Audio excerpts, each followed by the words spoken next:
E vamos estudar a lição. Estamos começando mais um dia. Estamos aí na metade da semana, última semana do mês de maio.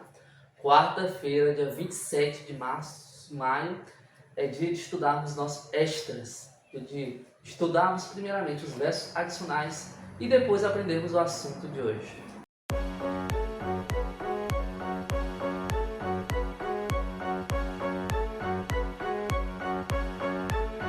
O primeiro versículo está num livro muito pequeno que só tem um capítulo. Então, é o livro de Judas, versículo 24. E ao Deus que é poderoso para evitar que vocês tropecem e que pode apresentá-los irrepreensíveis diante da sua glória com grande alegria.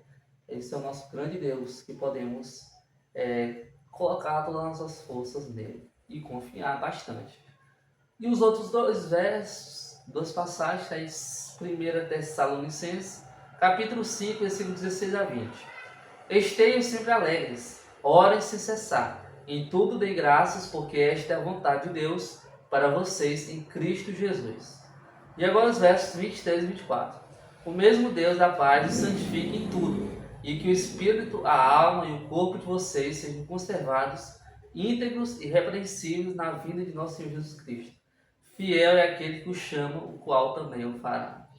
Então, essa deve ser a nossa convicção, sermos sempre alegres, orarmos sem cessar e regozijarmos e confiarmos completamente em Deus. As aprovações irão vir, mas temos que estar pronto com o nosso grande e bom mestre. Amém? Então, estamos estudando sobre o julgamento de Paulo, sendo o segundo julgamento em Roma, que foi por causa de que Roma pegou fogo, né? Entrou em colapso de queimadas dentro de Roma, ou seja, Roma virou um caos. E aí os cristãos colocaram a culpa em Paulo para que Paulo fosse julgado premeditado como o grande culpado deste grande catástrofe em Roma. E foi julgado perante Nero e posteriormente foi julgado para a morte e muitos dias depois foi decapitado. Mas e hoje? Será que isso é diferente? Vamos ver como é que se adaptou a pena de morte, né, no dia de hoje. No sistema de governo dos Estados Unidos da América, a lei federal autoriza a pena de morte para mais de 40 crimes.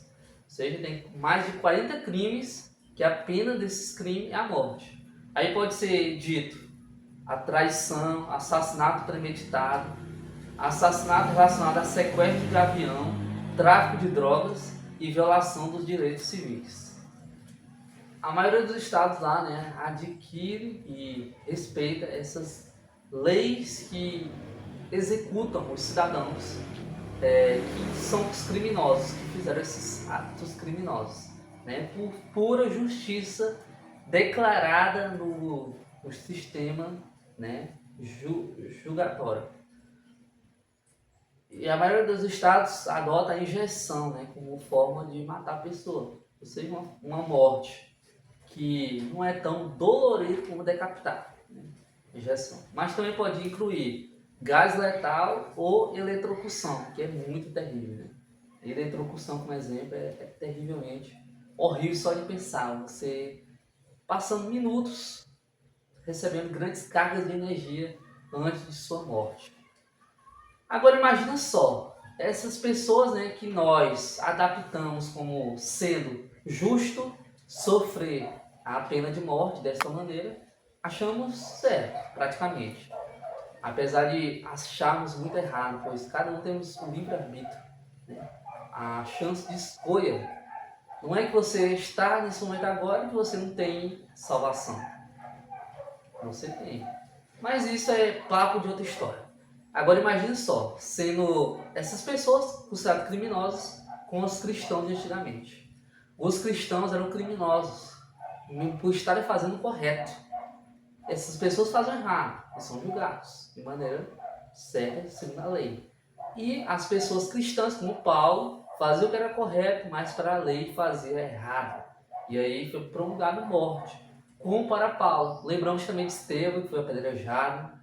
Os discípulos, que foram todos mártires, e os apóstolos em seguida. Paulo, como um grande exemplo, sendo decapitado. Este é o destino cruel que esses homens sofreram. Muitas mulheres e homens de Deus foram tratados como criminosos comuns e levados à morte por pregar o Evangelho de Cristo. É a realidade. Neste mundo passamos por aflições. Mas, como Paulo falou, né? A coroa da justiça já estava guardada.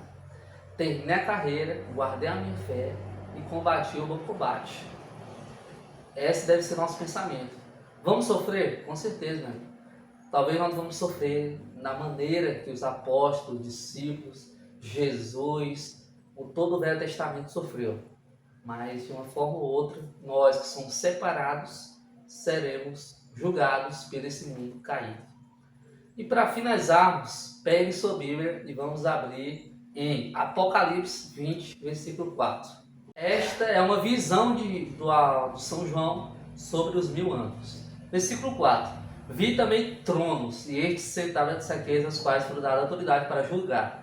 Vi ainda as almas que foram decapitadas por terem dado testemunho de Jesus e proclamado a palavra de Deus. Estes são os que não adoraram a besta e nem a sua imagem, e não receberam essa marca na testa e na mão, e viveram e reinaram com Cristo durante 1000 anos. Quem foi esses que João viu? Meu amigo, João viu Paulo, junto com milhares de pessoas.